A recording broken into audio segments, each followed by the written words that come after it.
Yo, yo, yo, what is up, guys? This is John over at No Huddle Fantasy Football. Super excited to be here. This is my first ever video on the channel, and I just want to let you know that I was recording for the past 10 minutes and I noticed that my headset was off. So, this is take two, and yeah, so I'm happy to be here. A little bit about myself. My name is John. I've been playing fantasy football for probably 10 or so years now. I've been playing real football my whole life up until I graduated high school. So I have a little bit of in-person experience. Really love the game, and I think fantasy football is a great way to really take your love for the sport to the next level, or hatred, depending on how much you win or lose. That's besides the point. So on the screen right now, I got my Dynasty draft board from 2024. On this channel, you can expect to hear a lot of Dynasty. That's really what I'm into. I love, the trading aspect, the longevity of it. I just really love Dynasty. This is my first ever Dynasty draft that I've ever done. This was done in 2024. So I've been doing Dynasty for a little bit over a year now, but I absolutely love it. On this channel, you can expect to see some, sports, sports topics, fantasy football topics, but just want to let you know now, mainly expect Dynasty because that's really what I'm into. But like I said, this is the draft board from 2024. I wanted to be a little bit different than other creators. A lot of these creators will come out with, Dynasty buys, Dynasty sells, draft this player, rookie sleeper. It's the same information regurgitated and pronounced differently or said in a different tone of voice, whatever you want to say. I just really want to be different, and I want you guys to be a part of what I'm doing with my team, and not just, the takes that some of these channels make are the most mind-numbingly easy to come up with takes. Like, obviously, Jamar Chase is going to do good, like stuff like that.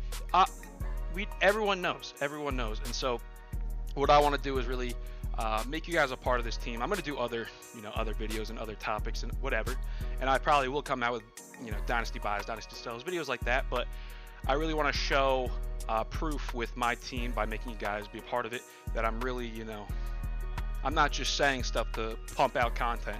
I'm really trying to, live it. And so maybe I send a trade to somebody, or maybe I deny a trade from somebody else. That's what I mean. I really want to put action behind my words. So I drafted, this is the 2024 draft, and I drafted in the 7th position.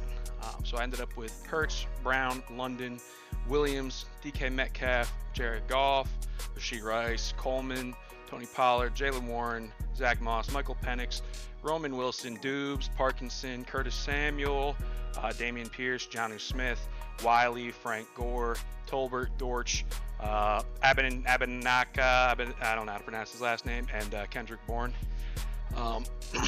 Overall, I'm fairly happy with my team, or how my team performed. I didn't make it to the championships.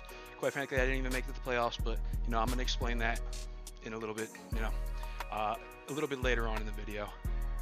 But so I just wanted to go over some of my wins and losses from the draft, some things I could have done better, and some things I think I nailed. But so starting off, I just want to say, we'll go round by round. So starting off, I did a decent amount of preparation for this startup draft, and I know a couple people within the league, they did absolutely none, right? And I think that's where you can set yourself apart, is your preparation. And I'm not saying you have to eat, sleep, breathe Dynasty, but pick it up as a hobby and look into it a little bit, because you could really end up with a team that's gonna make you want to shoot yourself in the foot, because of just how they perform, essentially. But so with that being said, if you did a mock draft last year, I did plenty, but if you did a mock draft, or you watched mock drafts on YouTube, I would say 99 out of 100 times, maybe even 100 out of 100 times, it went Josh Allen, Pat Mahomes, Jalen Hurts, CJ Stroud, or a combination of those four. Now, obviously, things change, and the landscape for 2025 has completely flipped, but that's what it was. That's what was happening in 2024, quite frankly. And as you can see, the number 1 and the number 2 pick went Justin Jefferson, CeeDee Lamb. And so from there, you really have to adapt and improvise. Something I'm happy that I didn't do in the 7th spot, the 1-7, was I almost bought into the Anthony Richardson hype. There was a while where I was drafting Anthony Richardson in my mock drafts at 1-7, just because that's what, I was hearing. Like I said, they regurgitate the same information. That's what all these YouTube channels were doing. Anthony Richardson's next great. Anthony Richardson's next go. Anthony Richardson's a freak of nature. You know what? He was bound to fall short when you're putting him as the best player of all time. You know what I mean? And so I kind of fell out of the hype a little bit and wasn't too sure what I was going to do, because the 1-7 is an interesting spot, because last year the consensus was you need to get a quarterback. You need to get a quarterback, especially in a super flex league, which is this.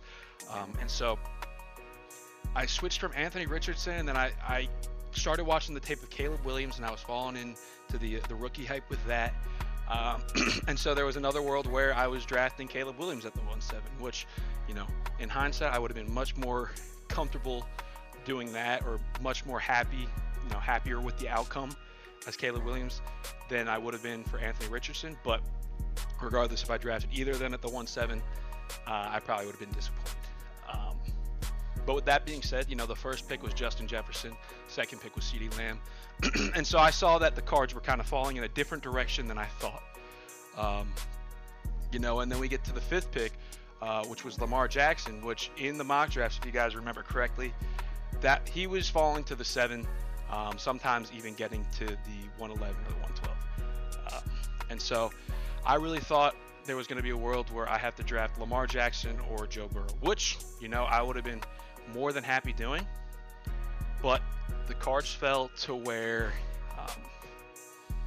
I ended up getting Jalen Hurts.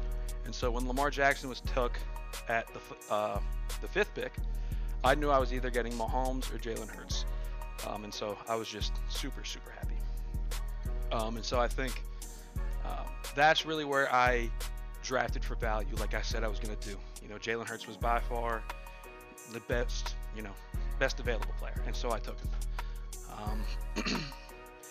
Then, as we can see, Marvin Harrison, Bijan, Caleb Williams, Joe Burrow, Jordan Love, St. Brown, Jamar Chase, Christian McCaffrey.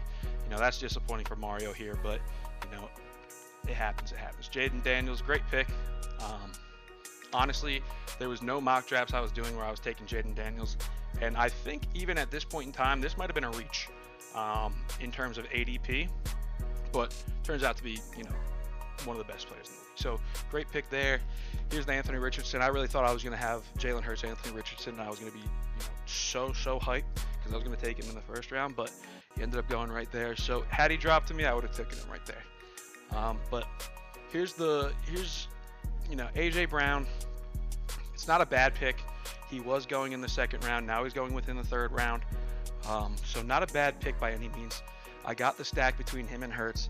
But the problem is that, you see a couple of the players that went after him who in reality were ranked higher than him. I went against my rules for the stack, thinking that was going to be more beneficial to me. And in reality, I kind of, messed up there, because look who went after him. Jahmyr Gibbs, Puka Nacua, who are now worth AJ Brown plus a 1st.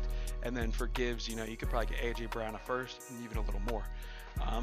And so just value-wise, I didn't listen to my own advice, and I suffered the consequences of it. Plus the fact that, he was injured, a couple games out of the season, which really hurt. It just really hurt my chances of succeeding, essentially. Then even guys like Malik Neighbors, which again, he's a rookie, hasn't played a single snap, so you don't know these things, but it is Dynasty, and the older players are great, the proven veterans are great, but there is some hidden treasures within the young guys that you should, take advantage of, especially ones like Jahmyr Gibbs and Puka Nacua, who have been there and who have shown what they can do. And so that's really, my first mess up here. Now go down to round 3. Drake London, super happy with this pick. And then just to skip ahead a little bit, getting Michael Penix in the 12th round. I'm super happy about this, how this played out. I rolled all of last year with Jalen Hurts, Jared Goff, and Michael Penix. So it was a real risk to me if one of these two got hurt, and luckily they didn't. Funny enough, though, they did have a bye week on the same week, so I pretty much had to throw that week away. But besides the point, I was able to, make it through without any injuries in my QB department. And then at the end of the season, as we all know, Michael Penix was the starter, and now his ADP has, increased, and his value has, doubled, even maybe tripled since then. So super happy with that pickup and that stack moving forward. Now going down to the 4th round, Kyren Williams. This is, looking at some of the names after it, more specifically, pretty much just Brock Bowers. Part of me wishes I took Brock Bowers instead of Kyren Williams, especially in the tight end premium league. With the rookie hype, if I did more diving into the rookies, I would have seen how generational Brock Bowers was. I didn't really focus too much on the rookies. I more so focused on just startup. And so, while Kyren Williams, did great for me, I wish I, had a staple piece in Brock Bowers, especially because Kyren Williams was, at that, what people argue is the peak age for running backs, or teetering on the edge of that. I mean, obviously you have people like Derrick Henry who are complete freaks of nature who throw that theory out the window. But if I were to pick up Bowers here, especially seeing Trey McBride go, like Laporta in the 3rd, Trey McBride, I wish I set myself up and got Bowers here. But, in terms of ADP, Williams was the best available on Sleeper and whatever other platform I used. So I ended up going with Williams. And I'm not disappointed with that. But again, Brock Bowers would have been a completely different landscape for my team. Then moving forward, I picked up DK Metcalf. I thought it was, at the time, a great pickup because I watched YouTube videos where they were like, if I get DK Metcalf as my 3rd wide receiver, I am super happy. And so I saw that and I was like, yep. And I did give into the DK Metcalf hype. I thought he was going to be a freak of nature last year. In all honesty, he probably should have been, but as in, in DK Metcalf form, he didn't really meet that ceiling that we were all hoping for. And so notable names that I took him over were T. Higgins, and let's see, even coming back around, Ladd McConkey. I'd much rather have Ladd right now. T. Higgins probably, but T. Higgins to me, I viewed him as the number 2 wide receiver, and I viewed DK as the number 1. But that changed over the season. So still not bad performance though. Definitely did what he had to do. Then coming down to the 6th round, I picked up Jared Goff. I think that's a decent pickup for me. Needed my 2nd QB. You see some teams have 2 QBs already. And so to pick up Jared Goff on the Detroit Lions, which I knew was going to be, an exciting team to watch, I thought I had to pull the trigger here, especially because this guy right here is a big Lions fan. So I knew that he's looking for the 2nd quarterback. He was definitely taking Jared Goff. That's just my opinion. But, with that being said, I knew it was an electrifying team, but I skipped on Gibbs, to get a stack, whatever. And again, I skipped out on McConkey here or some of these other names, but I needed my 2nd QB. And, these other names, they're fine, especially like, Bo Nix turned out to be great. Bryce Young in the beginning of the season was, not that good. Next QB off the board was, Matt Stafford at my pick. Then Kirk Cousins, Drake May, which I would have been more than happy with, but he didn't start the first, couple games of the season, and I needed my QB2. Bo Nix would have been a great pickup in the 11th. That is a great pickup, but I just felt like it was time to pull the trigger on Jared Goff. Now going down, Brian Thomas here is a great pick, great pick. JSN here, great pick. But I think, one of my favorite picks of the draft is Rashee Rice. We're seeing him going around 3 now. And so that's, a startup ADP jump of, 4 rounds. So that's really incredible, and I got some good value. So I'll go over that in a future video, but I got some good value out of Rashee Rice. So I'm super excited and super happy with this pickup. So after Rashee Rice, we go down to the 8th round. I picked up Keon Coleman. The rookie hype got the best of me here. I was super excited. I saw that big body frame. You know, he's my wide receiver 5, so he's not really a need for my team at this point in time. But you know, there are some names that went after him that I probably should have picked up instead. But you know, I was super excited about that connection with Josh Allen, that big body frame. I thought he was about to be a Megatron, which he very well could. You know, he could still pan out to be great. Just a little bit lackluster his rookie year, but you know, we're excited to see how he turns out. But you know, a notable name that I drafted him over is Terry McLaurin. Scary Terry. You know, I should have probably drafted somebody who's been well established, who's going to be the wide receiver or 1 on their team. Rookie quarterback, probably some of the best quarterback play he's had in his career. Just, you know, an established name that could help deepen my roster. But at this point in time, my roster was looking kind of old. I mean, I have youth with Drake London, Kyron Williams, and Rashee Rice. So I wanted to add youth to my roster, I guess. So went Keon Coleman. But another person that I probably could have picked up to help fill my running back room would have been David Montgomery, who ended up doing great. Or even Jaden Reed, who had those massive games in the beginning of the year. I probably could have flipped them and sent them off for, you know, a draft pick or whatever. But again, this is my first year of Dynasty, so you live and you learn. I ended up getting Tony Pollard in the 9th, which I'm not too upset with that pick. He did fine for me.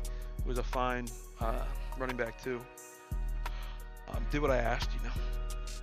Followed by Jaylen Warren, who, you know, was a backup on third down backup on his team. Not too bad out of him.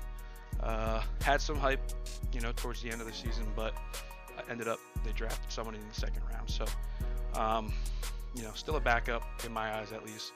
Zach Moss, who was the starter in the beginning of the year, he put up, okay, stuff can't really, whatever. He got injured, neck injury. Not too sure what his outlook's looking like, but then, as I mentioned before, I was hoping to actually probably get Chase Brown here. Zach Moss and Chase Brown, which is a great pickup in the 12th, but what are you going to do? Ended up getting Michael Penix, so I knew that there was a future between these two because, you know, they drafted him in the 1st round. So they're not going to waste a 1st-round draft pick just as a backup. You know, they already have a backup if they were planning to roll with Kirk Cousins. And why waste a 1st on that when you could fill out, you know, another need on your team? So super happy with that. I got Roman Wilson in the 13th round. He had a lot of hype, injured pretty much the entire year. Going down to the 14th, we got Dubes.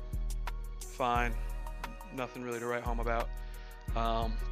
In the 15th, I took my first tight end in Colby Parkinson. Probably one of my biggest misses, especially because I took him over, you know, people like Charbonnet, Bucky Irving. I mean, I did just draft 3 running backs in a row, and I still needed a tight end, but I took him over, you know, Sanders, Johnson, Hunter Henry, Tucker Kraft, you know, like names that I just saw 6'7", and there was no other real threat at tight end on the Rams besides, who was it? Tyler Higbee, who was, you know, 32 and I believe injured for a lot of the year. So I was excited for Parkinson and probably reached on him because he probably would have been a free agent, but that didn't pan out. Same with Curtis Samuel, who I believe, you know, I thought I had either the 1 or 2 on the team, and on the Buffalo with Coleman and Samuel, and you know, both of them were really disappointing, especially Samuel being a veteran. And no one really that, you know, I would take over him. Maybe McMillan, definitely, you know, at the end of the year. Damian Pierce, oh, excuse me, that's the wrong way. Let's see, Tyrone Tracy, Dowdle,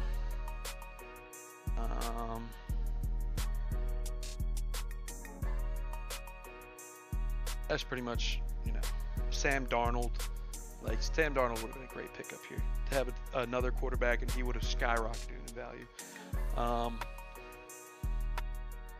But then we go down to, I get Dameon Pierce, super hyped up back in, his rookie year. Very lackluster since then, so kind of a waste here. Didn't really do much. I still have him on my bench, but we're not sure what's going to happen with him. Took him over Tank Bigsby. Would have loved Tank Bigsby, even Mike Gesicki. But what are you going to do? Now, one of my favorite pickups was Jonnu Smith, who ended up being the tight end 4. Had a monster season. And I'm super happy with how this played out, especially these last couple weeks. Putting up 28, 23, 21, 19. He did what I needed him to do as a tight end, especially when my starting one was Colby Parkinson. Then I picked up Wiley with the hope that,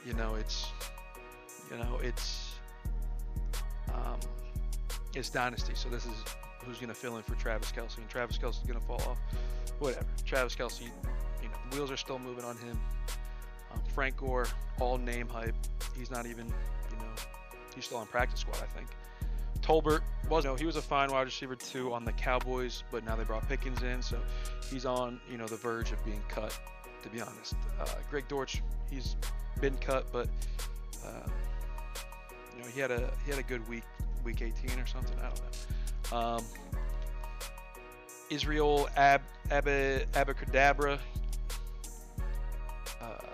I dropped him, and Kendrick Bourne, he's been dropped. So these last guys were just pretty much whoever I could get. I don't even really know if there's anybody that I wish I picked up over them. Maybe Zach Ertz instead of Greg or a Jalen Tolbert or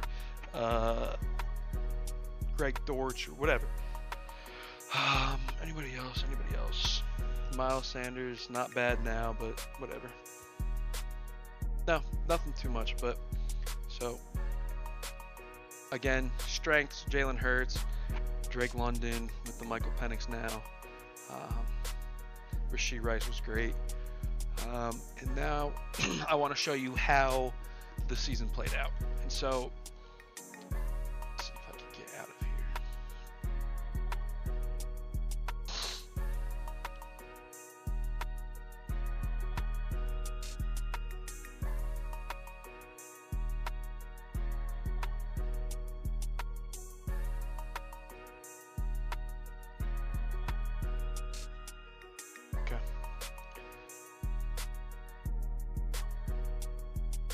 So week 1, I lost, unfortunately. Drake London had a dud of a week. DK Metcalf, dud of a week. I flexed Curtis Samuel, absolute dud. Jared Goff, 13 points. Could have started Tony Pollard, 18. Greg Dortch did okay. But I lost because Saquon put up 33. Anthony Richardson had a great game. 30 points. I actually tried trading for Anthony Richardson after this, and he denied it. I tried to trade him Goff in a second, which I bet now he would take, because I'm pretty sure he traded Anthony Richardson just for a second. Tua did decent. T. Higgins, 0 points, and I still lost. But that's what happens when you play against Saquon. Week 2, I got a W. Jalen Hurts, Kyren Williams. Started Zach Moss, even though Tony Pollard put up those good numbers. Actually, I think I flexed Tony Pollard. Yeah, I flexed him. But DK Metcalf, finally did good. Drake London, great performance. Jalen Hurts, great performance. Rashee Rice, great performance. I remember thinking I had a gem in Rashee Rice. Jared Goff, 8 points. Can't call him the goose egg. Colby Parkinson, 2 points. Damn. But I was super excited for Rashee Rice here. Week 3, 171 to 135. Super happy with my team here. Jalen Hurts only put up 10, but Kyren Williams 31. DK with 20 point, another 20 point week. Putting up great numbers back to back. Drake London 18 points. Parkinson with 6 points. Rashee Rice with 29 points. I thought I was on top of the world here. Zach Moss with a 20 point. a 20-point game, I was feeling great. Bench, fine. Jalen Tolbert, nothing too crazy. And then week 4, lost by 3 points. Unfortunate, but what are you gonna do? Team did fine, but I think this is when everything started not going downhill for my team, but just a series of unfortunate events essentially. Because then I had Rashee Rice get injured. I remember I wasn't watching the game and I heard that he got injured, or I think I got a text message saying like tough break, whatever. And I watched the injury. I remember being so pissed at Patrick Mahomes. What are you even doing? What in the world are you doing, Pat Mahomes? I have no idea, Pat Mahomes, how you managed to do this. But I hope you're happy because you made me lose. I would have won year 1, but you made me lose. Just putting it out there. So Rashee Rice out for the rest of the season. Then week 5, I think I might have said that I lost week 5 because my 2 quarterbacks were on a bye, but I actually ended up winning week 5 because David here didn't set his lineup, and so he started 2 players that got 0 points, 3 players that got 0 points. So luckily enough, I had someone who didn't pay attention, and I took advantage of that. But I started Michael Penix in week 5, who was not a starter. I was hoping that Kirk Cousins got injured, and with any luck, Michael Penix would have threw a couple passes, but he got 0. But I still ended up winning. Picked up Kareem Hunt. That was a good pickup because he ended up being a pretty decent running back for Kansas City. Colby Parkinson this week did decent. Honestly, if one more player did bad, because I had a couple of key players on a bye. I think AJ Brown's on a bye, but if one more player would have, I would have lost easily. But this is a testament as to why you should always pay attention, especially in Dynasty. There's no excuse. I love you, Dave, but you gotta pay attention, dude. Now week 6, 157 to 93. This is a great week by me. I'm just gonna move quickly through this now. Decent performance. Dude stepped up. Jared Goff stepped up. Obviously, they didn't have to step up too much. It was only against 93 points. Week 7, 179, 133. I mean, week 8, there's nothing you could do about this. I put up 166 against anybody else in the league. I probably not 85% of the league I would have won, but of course I play the team that scores 227 points, and this team is pretty stacked. Sorry, my mic cut out, but so I had to plug it in, or I don't know what happened to it, but we're back, and I was saying that crazy team. Kyle Pitts had a week. CeeDee Lamb had an absolute nuke of a week. Not much I can do here. Now week 9, again, similar story. I mean, 137 is worse than 166, but against 202, there's nothing I can do. Going to week 10, I finally am back in the winner's circle.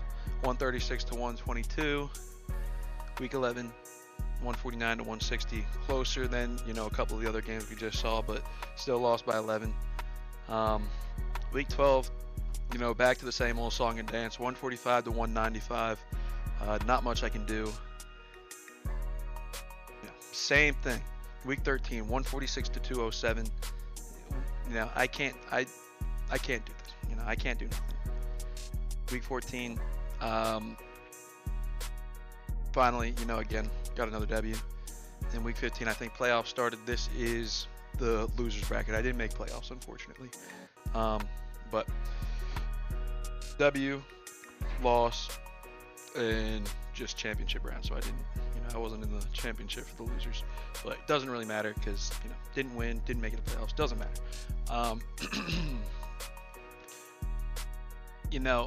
After going through all that, I did just want to, point out a few things. If you look at the points for, this is me. If you look at the points for, I have 2,098. And if you look through all here, 2183, 2245. These two are higher than me, but there's nobody else in the league that scored more than me besides those two. So I'm third in points for, but then you look at the points against, and I have 21-26, and I believe the second closest is 20-45. These two are actually exactly the same, which is really interesting. But no, I'm pretty much 100 points more than the second closest. 80 points, whatever you want, whatever. So it's just luck of the draw. I mean, I was third in points for. I definitely put up the numbers to compete, but I just had people score much higher than me. And it's unfortunate that a team like the 22-45, the 21-83, they didn't get even scores against in terms of what they brought. So really, it's just luck of the draw. And shout out to the commissioner Brian for this. He ran this. I don't know if he did it himself or put it through Excel or whatever he did, and I forget what exactly he was looking for, to be honest. But he made it clear to me that over the last 6 weeks, I played the number one scorer from that week 4 times. 4 times.